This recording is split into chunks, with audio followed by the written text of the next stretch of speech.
یہ بھی ایک لفظ ہے، اردو میں ہے ایسے، ٹھیک ہے۔ ابھی اگر آپ کہتے ہیں نا، کسی کے ذہن میں یہ سوال اٹھ سکتا ہے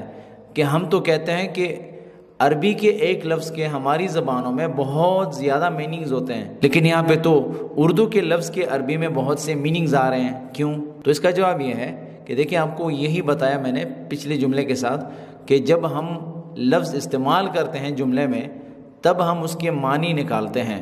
سیاق و سباق جب پتہ چلے اس کے بعد ہم دیکھیں گے۔ تو ایسے کے لیے ہم بہت سے مختلف الفاظ استعمال کرتے ہیں، فصیحہ میں الگ استعمال ہوتے ہیں، بول چال میں الگ استعمال ہوتے ہیں، پھر خلیجی ممالک میں الگ الگ جگہ ہیں، ٹھیک ہے، الگ الگ ممالک ہیں، لہجہ در لہجہ چینج ہوتا رہتا ہے، تو اس کے لیے یہ جو الفاظ ہیں یہ استعمال ہو رہے ہیں۔ چی،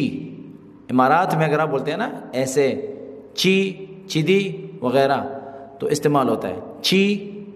بول چال میں ہے اور لکھنے میں جی لکھ سکتے ہیں، اور